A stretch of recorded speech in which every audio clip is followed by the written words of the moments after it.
Buenos días, queridos amigos y seguidores que nos acompañan en los seminarios que cada 8 días con la venia del Señor tratamos de compartir con todos ustedes.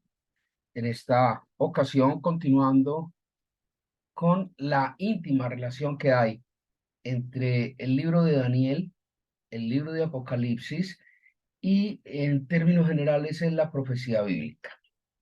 La semana próxima anterior terminamos de evaluar, de revisar, de estudiar con algún detenimiento el libro de Daniel. Vimos sus 12 capítulos, vimos una cantidad de información muy importante y dejamos allí como unas esperas, unas puntas para concatenar con el libro de Apocalipsis, el cual pues empezaremos a desarrollar el día de hoy, en lo posible, ¿sí? Digo en lo posible porque es que antes de hablar de Apocalipsis hay que tratar otros temas que son ciertamente importantes. Uno de los temas que son muy importantes es que Apocalipsis es un libro básicamente abierto, no es un libro cerrado como lo son algunos de los textos que hay al interior de la Biblia. Es abierto porque es la culminación y veíamos un ejemplo claro de ello en el libro de Daniel, en el capítulo 12, cuando hablaba de que habían unos textos que debían ser cerrados y que solo serían abiertos en Apocalipsis. Asimismo, encontramos que en Apocalipsis, cuando hablamos de abiertos, no quiere decir que sean eh, escuetos en su publicación, requiere de que conozcamos los símbolos de las profecías.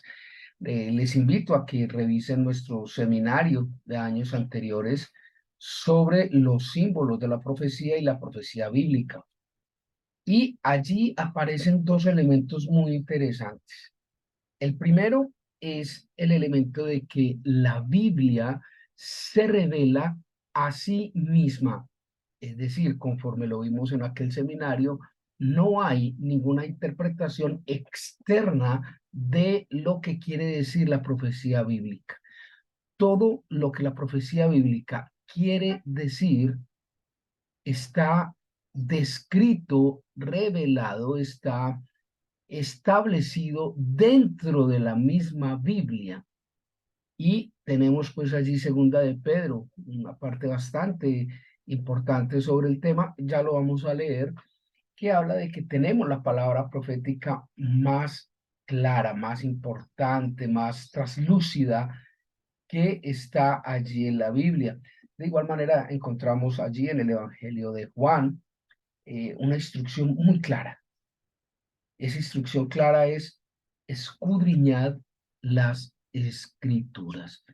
En otras palabras, esculque meticulosamente qué es lo que dicen las escrituras. Y por último, encontramos no solo en Apocalipsis, sino en el libro de Daniel y a lo largo de toda la palabra, una instrucción supremamente clara y contundente de la Biblia. Y es el que tenga oídos, que oiga, el que tenga ojos, que vea. Entended, dice la Biblia en muchas partes, entended, comprended, analizad lo que hay aquí escrito para que entiendas. Y eso es algo que la mayoría de las personas no hacen. No escudriñamos las escrituras, no nos ahondamos en las escrituras, no profundizamos en lo que las escrituras nos dicen.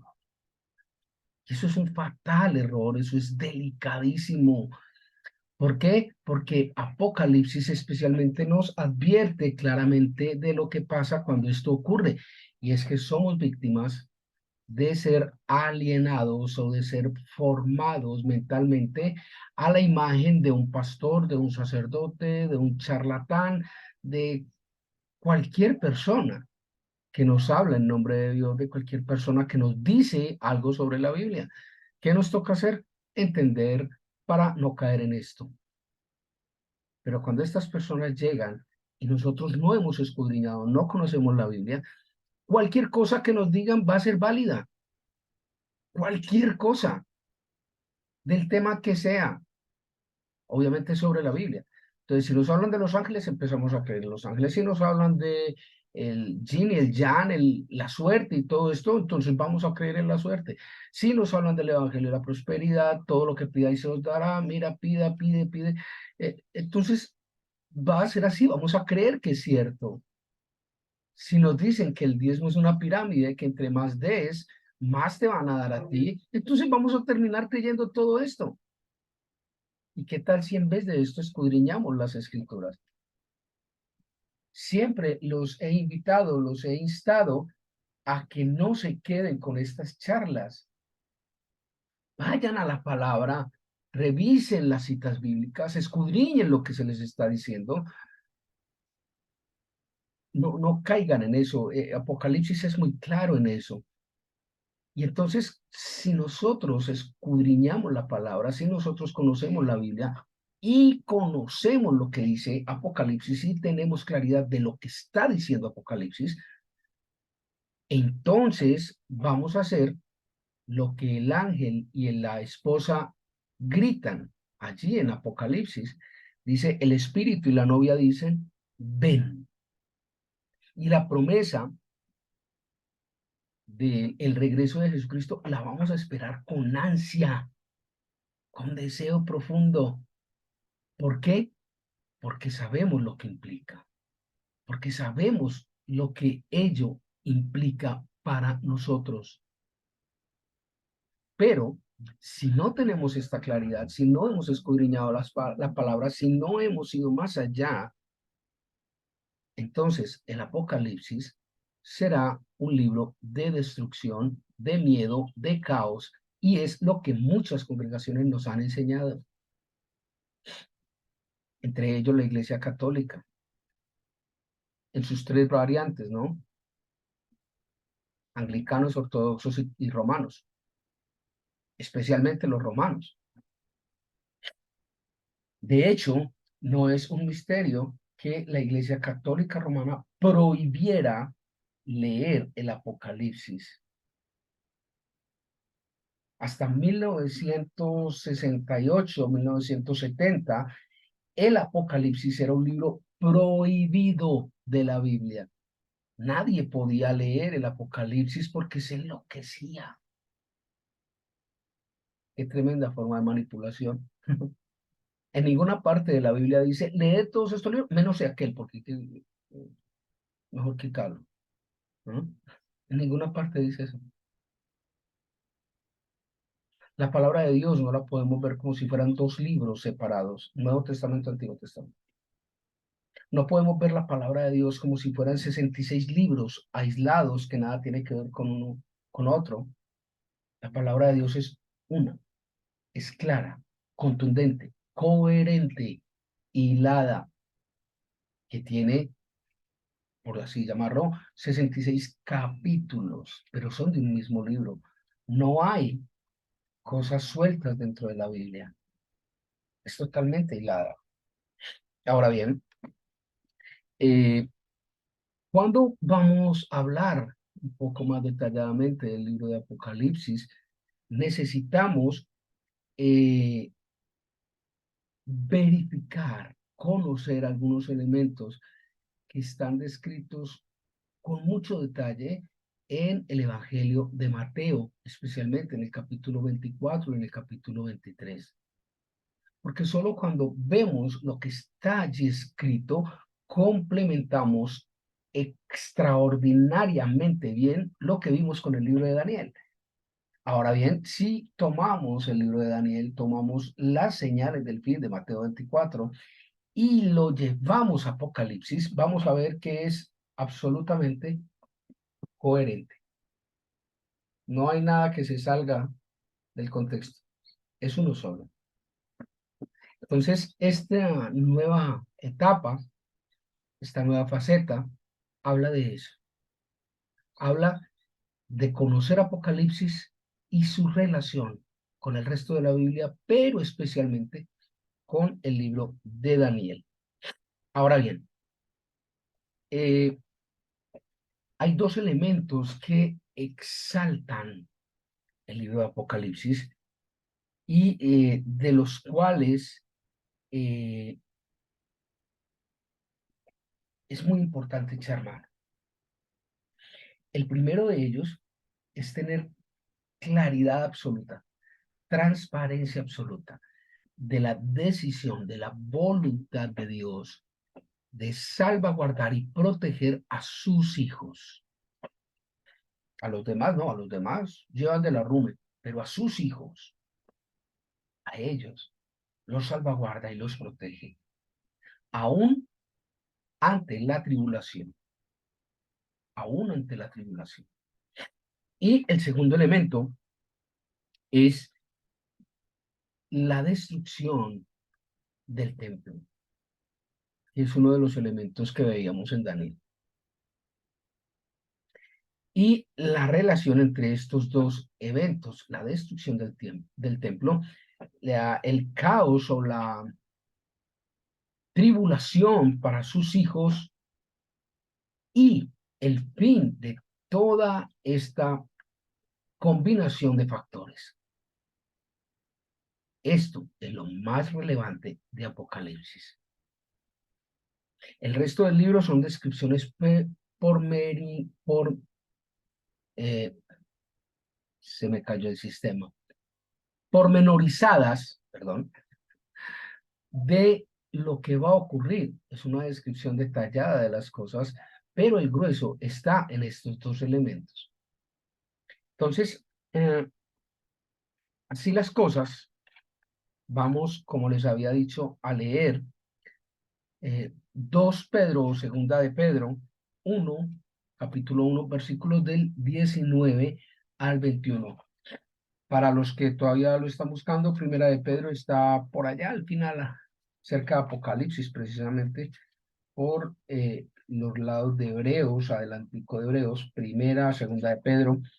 Entonces, 2 Pedro, capítulo 1, versículo 19 al 21. Aquí estamos, dice, segunda epístola universal de San Pedro Apóstol, capítulo 1, versículo 19 al 21. Dice, versión Reina Valera, revisión 1960, dice, tenemos también la palabra profética más segura, a la cual hacéis bien en estar atentos como una antorcha que alumbra el lugar oscuro hasta que el día esclarezca y el lucero de la mañana salga en vuestros corazones.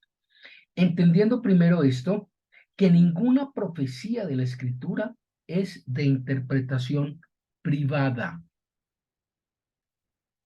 porque nunca la profecía fue traída por voluntad humana, sino que los santos hombres de Dios hablaron siendo inspirados por el Espíritu Santo.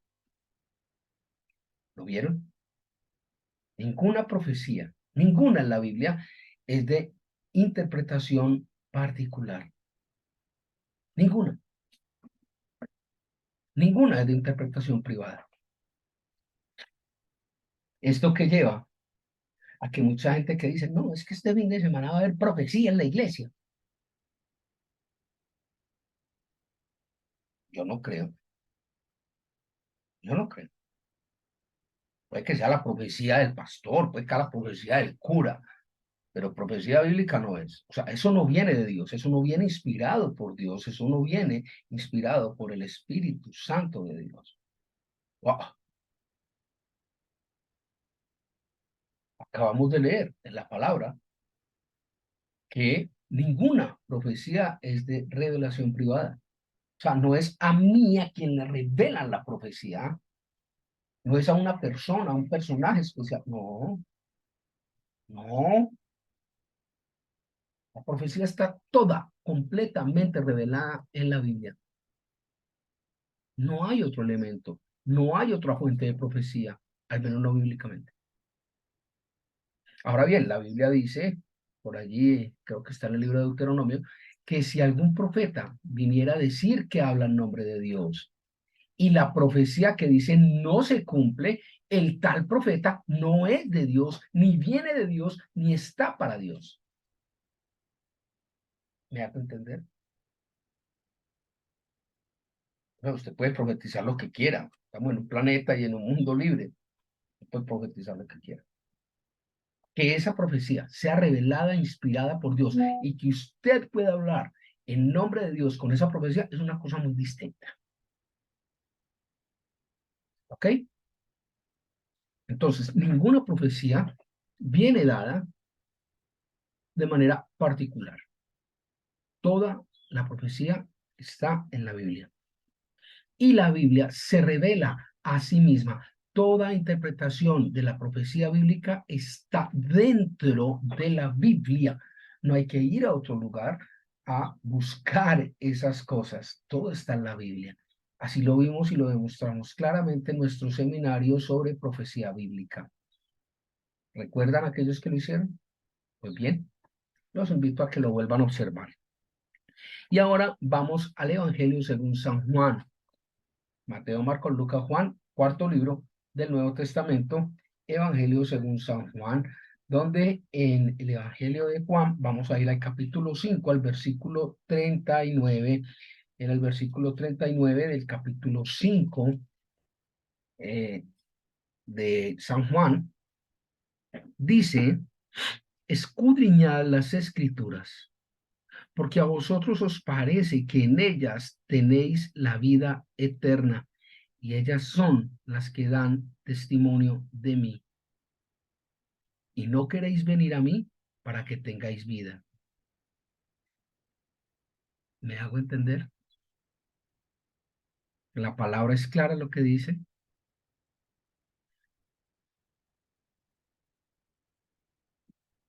La palabra es clara. La instrucción del mismo Jesucristo, esto lo dice Jesucristo, allí cerca de Bethesda, dice, escudriñad las escrituras, porque a vosotros os parece que en ellas tenéis la vida eterna, y ellas son las que dan testimonio de mí. Escudriñad las escrituras. Esa palabrita escudriñar, ¿eso qué querrá decir? ¿Usted ha visto cómo una mamá le busca los piojos al niño? ¿Ha visto cómo ciertas personas le buscan barritos y espinillas así, casi que con lupa? Eso es escudriñar. Eso es escudriñar. Eso es lo que hay que hacer con la Biblia. Escudriñar las escrituras, porque en ella vas a encontrar la revelación de todo. En ella vas a encontrar la totalidad de lo que tiene la profecía bíblica. ¿Sí? Ahora bien, eh, hay unos elementos que les mencionaba al principio, están claramente establecidos en el libro de Apocalipsis, y uno de ellos es la tribulación, el momento de tribulación, que la palabra llama abominación de la desolación. Y esto es un elemento que es particularmente inquietante, por no llamarlo de otra manera, y hace referencia al gran caos de la apostasía, es decir, la falsa doctrina de Dios que va a llegar a todos los seres humanos. Esta apostasía va a destruir completamente la capacidad espiritual de las personas, y ahí que esto concatena en Apocalipsis con Juan y con Segunda de Pedro, escudriñar las escrituras. ¿Para qué? Para que esta abominación de la desolación inherente a la apostasía no se lo lleve a uno por delante.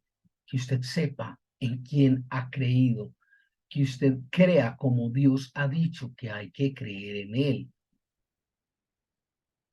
Esto es fundamental para poder comprender la magnitud de Apocalipsis. De manera que no una tarea, pero sí una recomendación bastante clara, bastante importante, diría yo, es que usted allí en su casa, coja la versión de la Biblia que quiera. Le recomiendo que no sea una de los testigos de Jehová, ni una edición adulterada de la Biblia, sino cualquier otra versión un poco más común, una nueva versión internacional, una Reina Valera, una Nácar Colunga, una Over Cantera, una Canteriglá, que quiera, y le dé una estudiada delicada a Mateo 24, Mateo 25, y empiece a conocer un poquito qué es lo que dice allí sobre todo esto, para que cuando empecemos con alguna fuerza, eh, Apocalipsis, que yo creo que aproximadamente en 15 días, si el Señor lo permite, estaríamos entrando con Apocalipsis 1. Antes de eso vamos a estar dando todos estos preámbulos, estos elementos necesarios para poder comprender con toda la magnitud y la trascendencia que se requiere el mismo libro de Apocalipsis. Entonces le recomiendo, pégale una leidita a Mateo 24 y Mateo 25, hágalo en oración, hágalo sin afanes, no es una tarea, es una simple recomendación para que usted tenga plena claridad. Ahora bien, Apocalipsis tiene un elemento que es extraordinariamente importante, y es que el Apocalipsis es finalmente el cumplimiento de toda la palabra, de toda la profecía bíblica, y da el desenlace final de la fiesta de los tabernáculos. Es la culminación del tabernáculo, donde precisamente Jesucristo funge como el sumo sacerdote que intercede por nosotros ante Dios, pero a la vez es el sacrificio en sangre, es el cordero inmolado, es el que quita el pecado del mundo, ya no lo cubre con sangre, lo quita. Y esto es algo extraordinario. Ya el sacrificio del cordero fue dado, ya fue crucificado, ya fue muerto, ya fue sepultado, ya resucitó. Ahora, ¿qué está haciendo? Lo que hacía el sumo sacerdote en la fiesta de los tabernáculos después de recibir la sangre del sacrificio: interceder ante Dios por nosotros. Y cuando Jesucristo regrese, ya no intercederá más. Ya vendrá la boda del Cordero. ¿Otra vez el Cordero? Sí, claro. Jesucristo, el Cordero, quita el pecado. Boda del Cordero. De hecho, en Apocalipsis, Jesucristo es mencionado cerca de 29, 30 veces como el Cordero. Así es llamado en Apocalipsis Jesucristo, el Cordero de Dios. Y esto tiene plena coincidencia con lo que establece el libro de Éxodo, el libro de Deuteronomio, claramente sobre el proceso del tabernáculo. ¿Me hago entender? Entonces miren cómo desde el principio de la Biblia, Génesis, Éxodo, Número, Levítico, Deuteronomio, hasta Apocalipsis, encajan de una manera extraordinaria, con una diferencia de poco más de 2500 años, poco más, sí, tal vez. Y cómo esto cierra todo este ciclo de una manera extraordinaria. Ahora bien, nosotros hicimos un seminario sobre el tabernáculo, sobre cómo funcionaba, qué era cada una de las cosas, cuál era el modus operandi del tabernáculo, para poder comprender precisamente este proceso de la salvación, el por qué Cristo había muerto, cómo había muerto, qué representaba la sangre. Era fundamental entenderlo. Ahora bien, si por cualquier razón usted no comprende, escudriñe la escritura, o si puedo serle útil para darle alguna claridad, pregunte, haga observaciones que con la venida de Dios trataremos de resolverlas. Pero este es todo el tema bíblico, y Apocalipsis se concentra claramente en ello, ¿sí? Recordemos que esto va mucho más allá de esta descripción simplista Recordemos en la última de las plagas de Egipto, cuando los hijos de los egipcios, los primogénitos, murieron. ¿Y cuál fue la instrucción hacia los israelitas? Sacrifiquen un cordero y con la sangre del cordero pinten el marco de las puertas. Hagan la señal allí de la Pascua y el ángel de la muerte no los tocará. ¿Ve el simbolismo? ¿Lo ve? Si nosotros somos cubiertos por la sangre del cordero, si nosotros tenemos el sello de la Pascua, de la sangre de Cristo, el ángel de la muerte pasará de largo y nosotros iremos a vida eterna. Ve la claridad del tema, ve lo que está pasando con esta situación de Apocalipsis. Todo esto es extraordinariamente claro, es extraordinariamente eh, contundente. Una vez más, les invito a que estudiemos Mateo 24, 25 antes de nuestra próxima reunión. ¿Por qué? Porque allí vamos a encontrar muchos elementos que van a dar claridad, coherencia y contundencia al libro de Daniel para poder ingresar de plano al libro de Apocalipsis. Entonces, si el Señor no lo permite, dentro de 8 días tal vez vamos a ingresar a explicar un poco, hablar un poco sobre Mateo 24 y 25 y en 15 días, si el Señor lo permite, arrancaremos en firme a hablar, a estudiar Apocalipsis 1 y empezaremos a ver con un poco más de claridad, con la revelación del Espíritu de Dios, lo que todo esto implica y dónde estamos parados con nuestra fe. Mis muy queridos, que el Señor les guarde, que tengan un buen fin de semana y un buen puente festivo. Chao.